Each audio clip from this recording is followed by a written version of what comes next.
हमारे सिंहासन पर उठे बड़े सिंहासन पर बैठिए सिंहासन पर 1200 रहुआ भी मैं पाए ना सके देह तार सीधा हो जाई सिंहासन पर बैठिए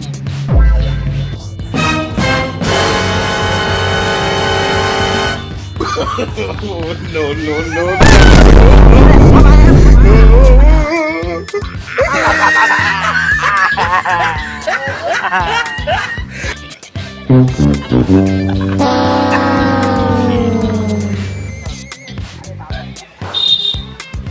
पकड़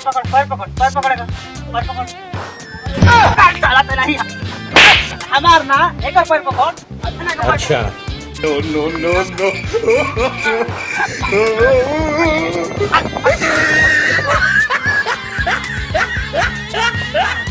sao hết nó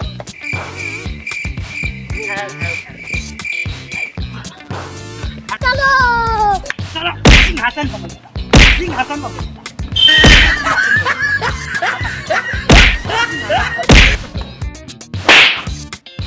अल्लाह सिंहासन पर आके बैठा था माल कॉलर नहीं माल लिया के कहां माल रे भैया ने माल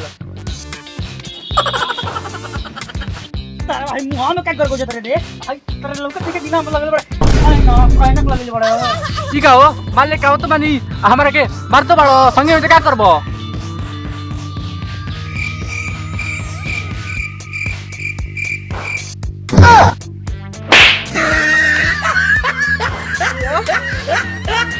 अच्छा दादा मान लिया हम काल जाए अब जाते हैं घरे बहुत जरूरी काम बा हमका अच्छा अरे रे साला रे कहां रे अरे बोल तरवा रे भाई वो हुए बड़े मजाव हो रखले बड़ा लड़का ये सारावा का जो आदत बानो रोज रोज जाके इंस्टाग्राम पर 10-15 गोड़न के मैसेज करे के साला खाली कहियो ना कहियो जिंदगी खराब हो अच्छा कोनो ना कोनो सारावा के बहुत बढ़िया से सुना लगाई अरे लाई कहियो ढंग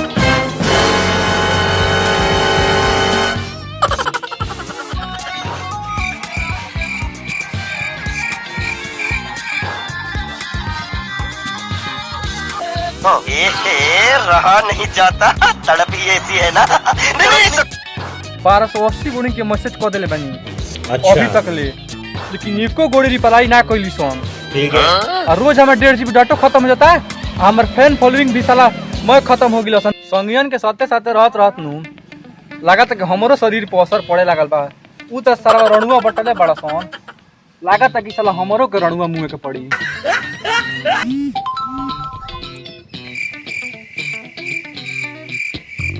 अरे बाप रे बाप ये तो मिल गइल अरे दाद दो दादी तो विदेशी ही अरे बाप रे बाप अभी मजा आएगा ना भिड़ो मिल गइल इतना खुशी के बात बा रुको तनी ओन के बता दी हेलो कहां बड़े कल ये हो जाएगा बनो अच्छा हम मान लो लिया जाई मुना अब का है एक हती के हमर ऊपर बहुत अब जिम्मेदारी आ गिल बा अच्छा बहुत जिम्मेदारी इल्बी तेरा को बताओ जिम्मेदारी अब बस तुमने बताई के इसमें बताई तानी के आवत नहीं जा रुक ओए ना बड़े आदा बस पहुंचते बानी जा रुक आवत नहीं जा रुक हां हां तावा सोन होता बहुत का बहुत के कोनो बहुत बड़ी जिम्मेदारी ओकरा पे आ गेल बिया आ कहत कि आवलो तबे बताई पता ना साला कौन जिम्मेदारी है चल तू साला कौन जिम्मेदार लड़का हो कहिए से जिम्मेदारी कहता अरे कौन जिम्मेदारी के बात करते रहे हो बहुत बड़का जिम्मेदार हो गई बड़े मान लिए हो जाए के बात बहुत अपना अंग्रेजी बतिया होते हमारे से साले से नहीं हां क्या माथा चटले बड़ा लो हां आओ लो बैठो ले जा आओ क्या कहते रहे बहुत बड़का तेरा पर जिम्मेदारी है बिया कौन जिम्मेदारी है बिया तो ओसन बाग के बाबा हिसाब कर दो हम हो गए बनी बहुत जिम्मेदार आदमी हिसाब का मतलब कमाओ छोड़बे का तू हमनी के संग वाला हां छोड़म का माबम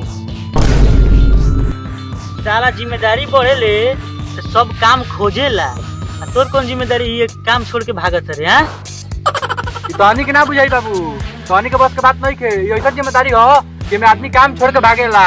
अच्छा ई साला का भगो भगो पीले बरे। अच्छा छोड़ी कुल कौन जिम्मेदारी है कि बहुत तरह की जिम्मेदारी है, जिम्मेदारी के बारे में मतलब दे कौन जिम्मेदारी हो?